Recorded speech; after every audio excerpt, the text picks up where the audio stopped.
إن الحمد لله نحمده ونستعينه ونستغفره ونعوذ بالله من شرور أنفسنا ومن سيئات أعمالنا من يهده الله فلا مضل له ومن يضلل فلا هادي له وأشهد أن لا إله إلا الله وحده لا شريك له وأشهد أن محمدا عبده ورسوله أما بعد فإن خير الحديث كتاب الله وخير الهدي هدي محمد صلى الله عليه وسلم وشر الأمور محدثاتها وكل محدثة بدعة وكل بدعة ضلالة وكل ضلالة في النار. أعوذ بالله من الشيطان الرجيم. بسم الله الرحمن الرحيم. يا أيها الذين آمنوا اتقوا الله حق تقاته ولا تموتن إلا وأنتم مسلمون. يا أيها الناس اتقوا ربكم الذي خلقكم من نفس واحدة وخلق منها زوجها وبث منهما رجالا كثيرا ونساء واتقوا الله الذي تساءلون به والأرحام إن الله كان عليكم رقيبا. يا أيها الذين آمنوا اتقوا الله وقولوا قولا سديدا يصلح لكم أعمالكم ويغفر لكم ذنوبكم ومن يطع الله ورسوله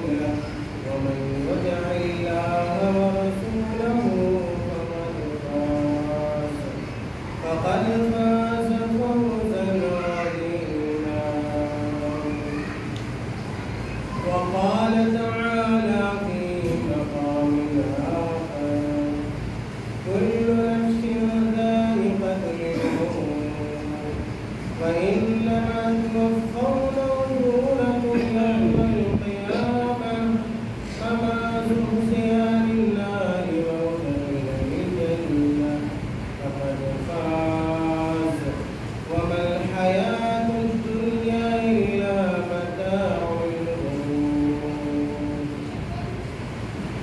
وعن أبي بكرة نبيه قال: قال رسول الله صلى الله عليه وسلم: من صلى البردين دخل الجنة. متفق عليه. محترم حاضرین اعتبار، بزرگوں، بھائیوں، نوجوان ساتھیوں اور پیارے بچوں، ہم اور آپ ایک نہایت ہی محترم اور بابرکت مہینے میں اللہ رب العالمین کی عبادت و بندگی کے بعد یا اس مہینے کو بابرکت مہینے کو گزار کر ایک دوسرے مہینے میں داخل ہو چکے ہیں جو عربی کیلنڈر کے اعتبار سے شوال کا مہینہ کہا جاتا ہے۔ میرے بھائیوں، یقیناً جن لوگوں نے ماہ مبارک میں اللہ رب العزت کی عبادت و بندگی اور اس کی طاعت سے اپنے اوقات کو معمور رکھا، ایسے تمام ہی لوگ مبارکباد کے مستحق ہیں، اور اس بات کی امید کی جا سکتی ہے اور ہم دعا کرتے ہیں کہ اللہ رب العالمین ہمارے اور آپ کہ جملہ عبادات کو شرف قبولیت عطا فرما دے۔ میرے بھائیوں، ایسا نہیں ہے کہ رمضان کے گزرنے کے بعد نیکیوں کا سلسلہ تھم گیا ہے یا رک گیا ہے۔ ایک مومن، ایک مسلمان ہمہ وقت اور جب تک اس کے جسم میں جان رہتی ہے اللہ رب العالمین کی عبادت اور اس کی بندگی کرنا چاہتا ہے اور اپنے آپ کو اس بات کا حقدار بنانا چاہتا ہے کہ جب وہ اس دنیا سے اس دنیا میں پہنچے، آخرت میں پہنچے اور اس کا حساب و کتاب ہو تو حساب و کتاب آسان ہو اور وہ اللہ رب العالمین کے فضل و کرم کے بعد، اس کے احسان کے بعد اس کے اعمال ایسے ہونے چاہیے جس کی وجہ سے وہ اللہ رب العالمین کی جنت میں میرے بھائیوں داخل ہو جائے۔ سب سے پہلے ہمیں اور آپ کو اس بات سے واقف ہونا ضروری ہے کہ رمضان کے فرض روزے کے علاوہ اللہ کے رسول صلی اللہ علیہ وسلم کچھ نفلی روزے بھی رکھا کرتے تھے۔ چنانچہ ہمیں اور آپ کو بھی ان نفلی روزوں کا اہتمام کامل کرنا چاہیے تاکہ ہمارے اور آپ کے اعمال اور آخرت میں درجات بلند ہو جائیں۔ خاص طور سے شوال کے مہینے میں آپ صلی اللہ علیہ وسلم کی یہ سنت تھی کہ آپ صلی اللہ علیہ وسلم شوال میں 6 روزے رکھا کرتے تھے۔ اللہ کے نبی صلی اللہ علیہ وسلم نے بیان فرمایا، من صام رمضان ثم اتبعه بست من شوال فكأنما صام الدهر۔ اللہ کے نبی صلی اللہ علیہ وسلم نے کہا کہ جو آدمی رمضان کا روزہ رکھتا ہے، یعنی فرض روزہ رکھتا ہے اور رمضان کے بعد شوال میں 6 روزے رکھتا ہے، شوال میں 6 روزے رکھتا ہے، یعنی عید الفطر کے علاوہ، عید الفطر کے دن روزہ رکھنا جائز نہیں ہے بلکہ حرام ہے، تو عید الفطر کے علاوہ شوال میں جب کبھی بھی 6 روزے رکھ لیے جائیں، چاہے آپ لگاتار ان 6 روزے کو رکھیں یا ایک بیچ میں گیپ کر کے رکھیں، کسی طرح بھی اگر اس پورے شوال میں 6 روزے ہم اور آپ رکھتے ہیں، میرے بھائیو، اللہ کے نبی صلی اللہ علیہ وسلم نے کہا فَكَأَنَّمَا صَامَ الدَّهْرَ، تو اس آدمی کو پورے سال اور پوری زندگی روزہ رکھنے کا ثواب ملے گا۔ چنانچہ اس اہم فضیلت سے ہمیں مشرف ہونے کی پوری میرے بھائیوں کوشش کرنی چاہیے۔ اس کے علاوہ میں نے سورہ آل عمران کی آیت نمبر 185 آپ کے سامنے پڑھی ہے۔ اللہ رب العالمین نے کہا کل نفس ذائقۃ الموت، کل نفس ذائقۃ الموت وانما توفون اجورکم یوم القیامہ۔ اے دنیا کے لوگوں سنو، اے دنیا کے مسلمانوں سنو، کل نفس ذائقۃ الموت، ہر نفس کو موت کا مزہ چکھنا ہے۔ جو بھی اس دنیا کے اندر آیا ہے اور سانس لے رہا ہے، اپنی زندگی بتا رہا ہے، ایک ایسا بھی وقت آنے والا ہے جب وہ اس دنیا سے رخصت ہو جائے گا، اس دنیا سے ایسی دنیا میں پہنچ جائے گا جہاں سے آج تک کوئی واپس نہیں آیا ہے۔ کل نفس ذائقۃ الموت وانما توفون اجورکم یوم القیامہ۔ اور معاملہ صرف اتنا نہیں ہے کہ آدمی مر گیا اور اس کی جان ختم ہو گئی، قصہ ختم ہو گیا، حساب و کتاب کا کوئی معاملہ نہیں ہوگا۔ میرے بھائیو، ایسی کوئی بات نہیں ہے، بلکہ اگر ہم مسلمان ہیں، صاحب ایمان ہیں، قرآن کو مانتے ہیں، اللہ کے رسول صلی اللہ علیہ وسلم کی نبوت اور رسالت پر ایمان رکھتے ہیں، تو ہمارا اس بات پر پختہ یقین ہے کہ مرنے کے بعد ہر آدمی کو اپنے کیے ہوئے عمل کا حساب و کتاب چکانا ہے۔ اللہ تعالیٰ نے کہا وَإِنَّمَا تُوَفَّوْنَ أُجُورَكُمْ يَوْمَ الْقِيَامَةِ، جو عمل بھی ہم اس دنیا میں کرتے ہیں، چاہے وہ اچھا عمل ہو یا کہ برا عمل ہو، اللہ رب العالمین ہمارے عمل کے اعتبار سے ہمیں اجر و ثواب دے گا۔ یا اگر ہم گناہ کرتے ہیں تو اللہ رب العالمین ہمیں سزا سے دوچار کرے گا۔ وَإِنَّمَا تُوَفَّوْنَ أُجُورَكُمْ يَوْمَ الْقِيَامَةِ، اللہ تعالیٰ ہر آدمی کو اس کے کیے ہوئے کا پورا بدلہ دے گا۔ ذرہ برابر بھی کسی کے ساتھ ظلم نہیں ہوگا، کسی کے ساتھ زیادتی نہیں ہوگی، کسی کے ساتھ نا انصافی میرے بھائیوں ہونے والی نہیں ہے۔ اللہ تعالیٰ ظلام نہیں ہے، کسی کے اوپر ظلم کرنے والا نہیں ہے، بلکہ اللہ تعالیٰ کیا رتی کا حساب ہے۔ جیسے کہ قرآن کریم میں اللہ رب العالمین نے کہا فَمَن يَعْمَلْ مِثْقَالَ ذَرَّةٍ خَيْرًا يَرَهُ، ذرہ برابر بھی اگر ہم خیر کا عمل انجام دیتے ہیں، اس کا عمل بھی ہم آخرت میں اپنی نگاہوں سے دیکھیں گے۔ اور اگر ہم ذرہ برابر بھی کوئی شر کرتے ہیں، کوئی برائی کرتے ہیں، اس کا بھی بدلہ اللہ تعالیٰ ہمیں قیامت کے دن میرے بھائیوں دینے والا ہے۔ چنانچہ اللہ تعالیٰ نے کہا وَإِنَّمَا تُوَفَّوْنَ أُجُورَكُمْ يَوْمَ الْقِيَامَةِ فَمَنْ زُحْزِحَ عَنِ النَّارِ وَأُدْخِلَ الْجَنَّةَ فَقَدْ فَازَ وَمَا الْحَيَاةُ الدُّنْيَا إِلَّا مَتَاعُ الْغُرُورِ۔ اللہ تعالیٰ نے کہا فَمَنْ زُحْزِحَ عَنِ النَّارِ، کوئی شخص اگر آخرت میں جہنم سے ہٹا لیا جائے، جہنم سے دور کر دیا جائے، وَأُدْخِلَ الْجَنَّةَ، اور جنت میں داخل کر دیا جائے، اللہ تعالیٰ کہتے ہیں فَقَدْ فَازَ، گویا ایسا آدمی کامیاب ہو گیا۔ اور اصل کامیابی میرے بھائیوں دنیا کی کامیابی نہیں ہے۔ میں ہمیشہ کہا کرتا ہوں کہ اونچے مکانات بنا لینا کامیابی کی دلیل نہیں ہے، مہنگی گاڑی خرید لینا کامیابی کی دلیل نہیں ہے، بینک بیلنس کر لینا کامیابی کی دلیل نہیں ہے، اونچا عہدہ اور منصب حاصل کر لینا اس دنیا کے اندر حقیقی کامیابی کی دلیل نہیں ہے۔ حقیقی کامیابی وہ ہے کہ اگر آپ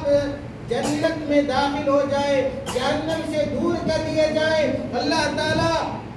اگر ہمارے اور آپ کے اعمال سے خوش ہو جائے تو یقیناً یہ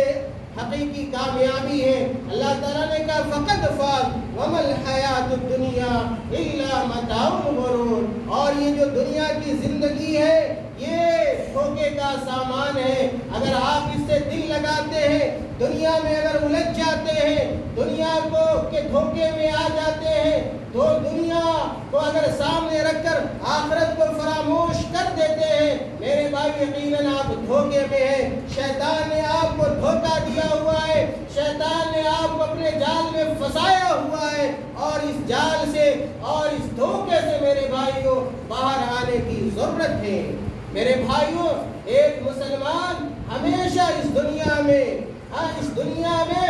دنیا کو بنانے کی فکر کرتا ہے، آخرت کی تیاری کرتا ہے، ایسے اعمال کرتا ہے جن اعمال سے اللہ رب العالمین خوش ہو جائے، راضی ہو جائے، اور اس کے ایسے اعمال ہوتے ہیں جن اعمال کے ذریعے وہ آدمی میرے بھائیوں جنت میں پہنچ جائے۔ جنت میں جانے کے بہت سارے اسباب ہیں، بہت سارے وسائل ہیں، بہت سارے طریقے ہیں، بہت سارے راستے ہیں۔ ان اسباب کو اور ان راستوں کو شریعت نے، اللہ نے اور اللہ کے رسول صلی اللہ علیہ وسلم نے بیان فرمایا ہے۔ ان اسباب کو ہمیں جاننے کی کوشش کرنی چاہیے، اور صرف جان لینا کافی نہیں ہے بلکہ ان اسباب کو اختیار کرنے کی کوشش کرنی چاہیے، اپنی زندگی کو اس کے مطابق گزارنے کی کوشش کرنی چاہیے۔ دیکھیے اللہ کے رسول صلی اللہ علیہ وسلم نے کیا فرمایا، کہا پیارے رسول صلی اللہ علیہ وسلم نے لو ان رجلا خر على وجهه من يوم ولد الى يوم يموت حربا في طاعة الله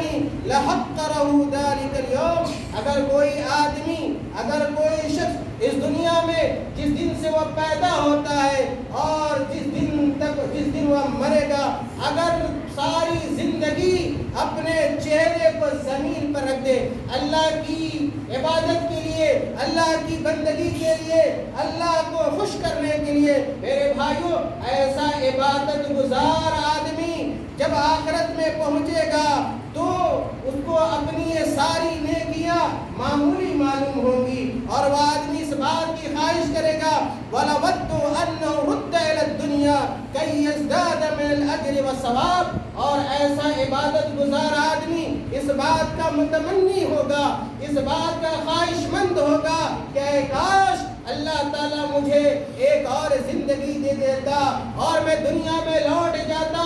اور جو میں نے اپنے وقت کو اللہ کی عبادت میں گزارا ہے، اللہ کی عبادت میں بسر کیا ہے، پھر میں اپنی ساری زندگی کو اللہ کی عبادت میں گزار دیتا۔ میرے بھائیوں، جب ایک انسان آخرت میں پہنچے گا، وہاں کی ہولناکی کو دیکھے گا، وہاں کی سختی کو دیکھے گا، اور اس بات کو محسوس کرے گا کہ اللہ تعالیٰ نے ہمارے چھوٹے نیک عمل کا اتنا زیادہ ثواب دیا ہے، اتنا بڑا ثواب دیا ہے، تو لگے گا گویا ہم نے کوئی عمل کیا ہی نہیں ہے، یا کہ ہماری یہ نیکیاں بہت کم ہے۔ اس لیے وہ تمنا کرے گا اے کاش مجھے دوبارہ زندگی مل جاتی، اللہ رب العالمین ہمیں دنیا میں لوٹا دیتا تاکہ میں مزید اجر و ثواب کا کام کرتا، نیکی کا کام کرتا۔ میرے بھائیوں، مسند احمد کی روایت ہے، اور اس حدیث کو علامہ البانی رحمۃ اللہ علیہ نے صحیح قرار دیا ہے۔ اسی طرح دیکھیے حضرت ابو ہریرہ رضی اللہ تعالیٰ عنہ حدیث کے راوی ہیں، اللہ کے رسول صلی اللہ علیہ وسلم بیان فرماتے ہیں ان رجلا لم يعمل خيرا قط، ایک ایسا آدمی تھا جس نے کبھی کوئی اچھا کام نہیں کیا، ایک ایسا آدمی جس نے کبھی کوئی اچھا اور بھلا کام نہیں کیا، لیکن اس کے پاس ایک اچھا کام تھا۔ وكان يداين الناس فيقول لرسوله، جب وہ آدمی ایسا تھا جو لوگوں کو قرض دیا کرتا تھا،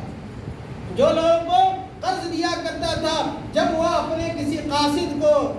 قرض والے کے پاس بھیجتا تو کہا کرتا تھا خود ما تیسر واترک ما عسر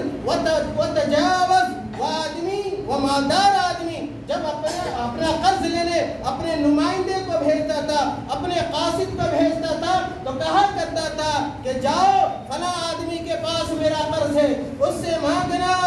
اور اگر اس کے پاس دینے کی صلاحیت ہے تو لے لینا، لیکن اگر وہ آدمی جو مقروض ہے، اگر تنگ حال ہے، بدحال ہوگا تو قرض کو نہ لینا، قرض کو چھوڑ دینا، معاف کر دینا۔ لعل اللہ یتجاوز عنا، ہو سکتا ہے کہ اللہ تعالیٰ اس نیکی کے بدلے مجھے بھی آخرت میں معاف کر دے۔ اللہ کے رسول صلی اللہ علیہ وسلم کہتے ہیں یہ مالدار آدمی جب مرا، اس دنیا سے جب اس دنیا میں پہنچا، آخرت میں پہنچا، فلما ہلک قال اللہ، جب اس آدمی کی موت ہوئی، آخرت میں پہنچا تو اللہ تعالیٰ نے پوچھا، اللہ نے سوال کیا اس آدمی سے هل عملت خیرا قط، اے آدمی بتاؤ کیا تم نے کبھی کوئی اچھا کام کیا ہے، بھلا کام کیا ہے، نیکی کا کام کیا ہے؟ اس آدمی نے کہا کہ لا الا انه كان لي غلام، اے اللہ میں نے کوئی بہت زیادہ نیکی کا کام نہیں کیا ہے، اور بس میں ایک نیکی کا کام یہ سمجھتا ہوں کہ میرا ایک نوکر تھا،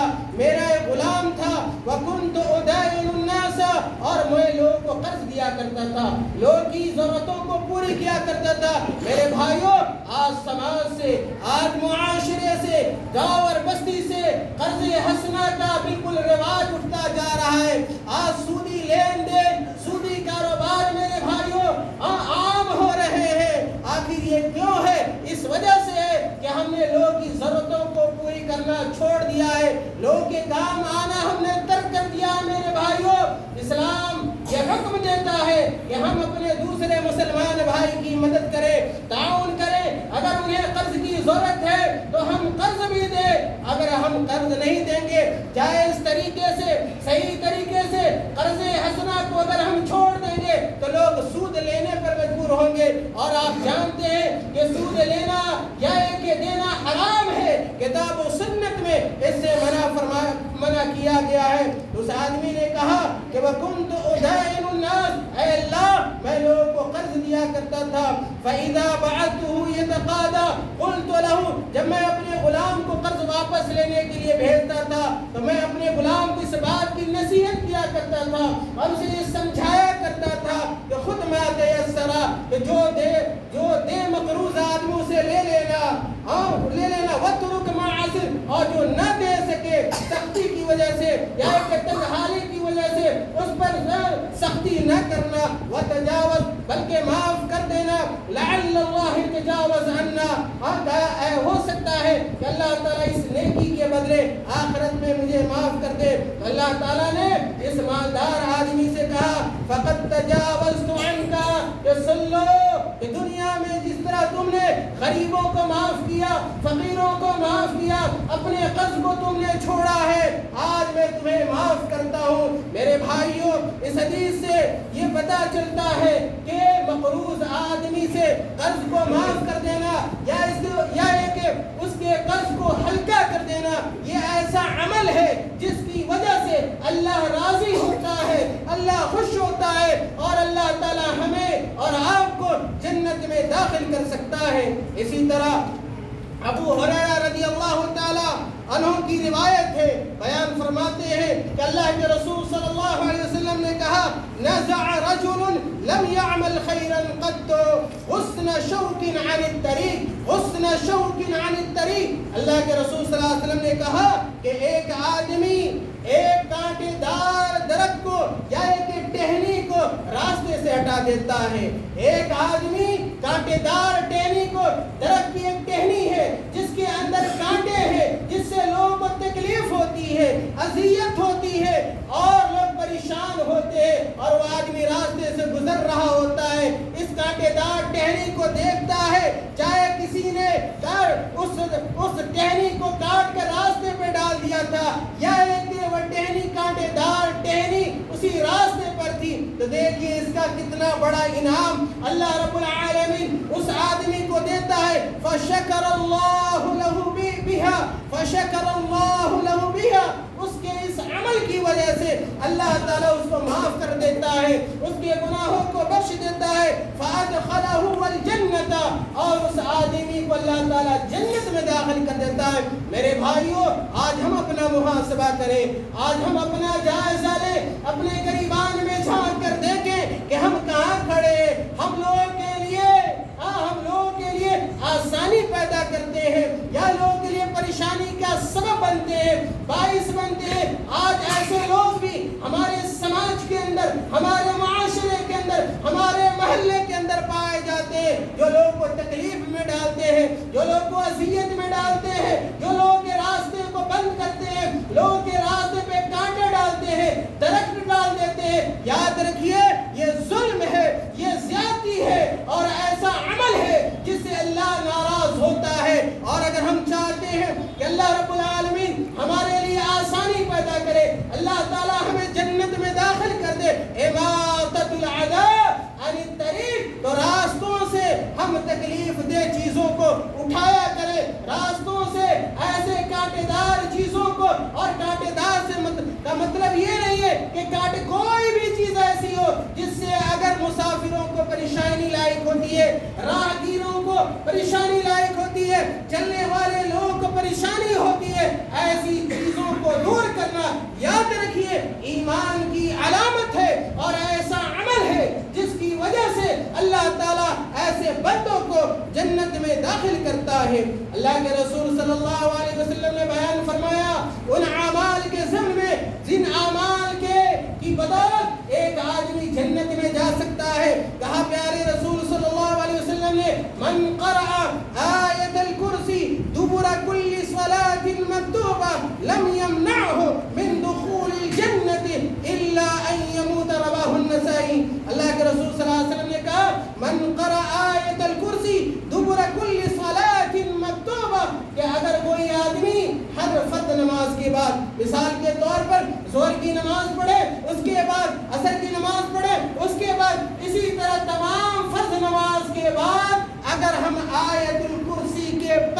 پڑھنے کا التزام کرتے ہیں اہتمام کرتے ہیں تو دیکھیے اس کا انجام کیا ہوگا، انعام کیا ہوگا، اللہ تحفہ کیا دے گا؟ کہا اللہ کے رسول صلی اللہ علیہ وسلم نے لم یمنعہ من دخول الجنت الا ان یموت، کہ ایسے آدمی کے جنت میں جانے میں حائل اگر کوئی چیز ہے، رکاوٹ کوئی اگر چیز ہے تو یہ صرف موت ہے۔ جیسے ایسا آدمی مرے گا اور اس کے جسم سے اس کی روح نکلے گی، فوراً اللہ رب العالمین اسے جنت میں داخل کر دے گا۔ آج ہمارے بہت سارے لوگ ہیں، خاص طور سے میں نوجوانوں کی بات کیا کرتا ہوں، ہر نوجوان کے پاس سارے کاموں کے لیے وقت ہوتا ہے، ان کے ہاتھوں میں موبائل ہے، گھنٹوں ان کا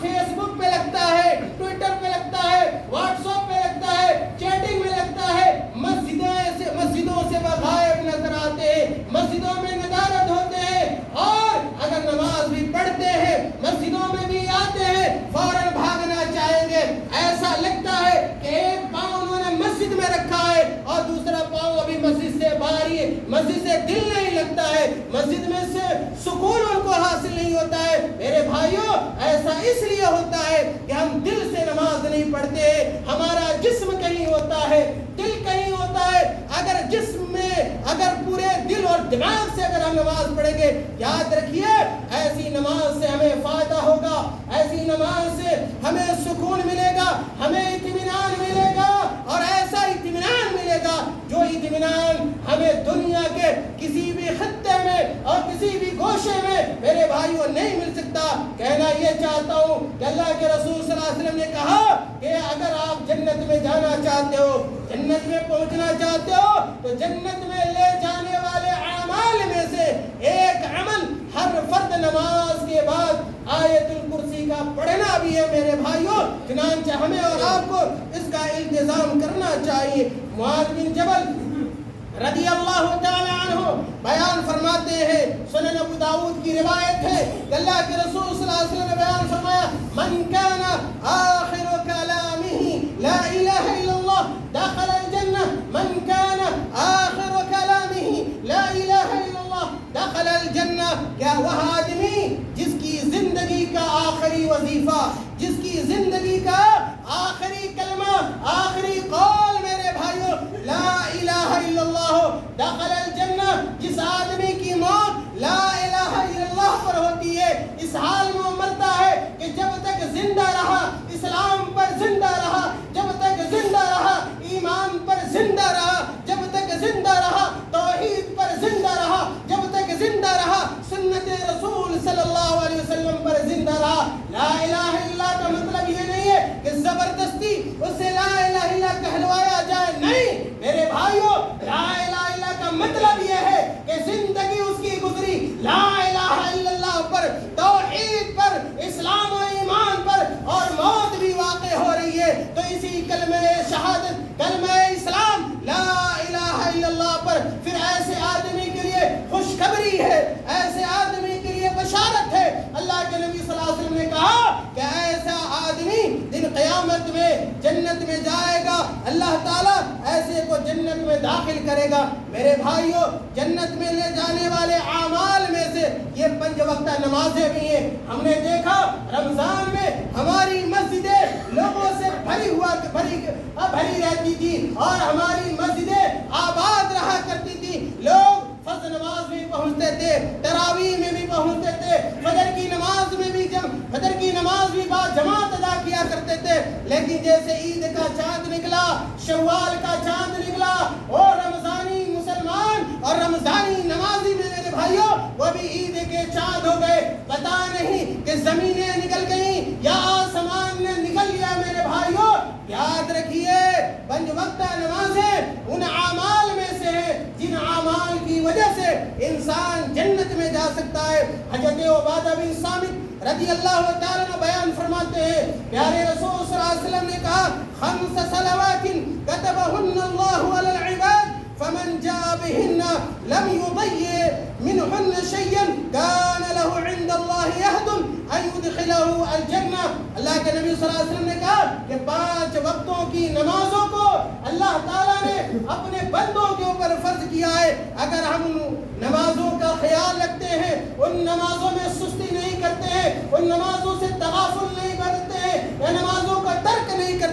تو اللہ تعالیٰ کی گارنٹی ہے، اللہ تعالیٰ نے اس بات کا وعدہ کیا ہے کہ اللہ تعالیٰ ان اعمال کی بدولت ہمیں جنت میں میرے بھائیوں داخل کرے گا۔ اسی طرح میں نے شروع میں ایک حدیث پڑھی تھی، ابو بکرہ رضی اللہ تعالیٰ عنہ اپنے والد سے روایت کرتے ہیں کہ اللہ کے رسول صلی اللہ علیہ وسلم نے کہا من صلی البردین دخل الجنہ، من صلی البردین دخل الجنہ۔ اگر کوئی آدمی فجر کی نماز پہ اور عشاء کی نماز پہ مداومت برتتا ہے اور باجماعت نماز ادا کرتا ہے، میرے بھائیوں ان اعمال کی وجہ سے آدمی جنت میں جائے گا۔ اسی طرح سنتیں جو مؤکدہ ہے، لوگ نہیں پڑھتے، فرض پڑھتے ہیں، اپنے گھروں کو بھاگ جاتے ہیں، میرے بھائیوں اللہ کے رسول صلی اللہ علیہ وسلم نے کہا اگر کوئی شخص 12 رکعت شب و روز میں پڑھتا ہے، من صلی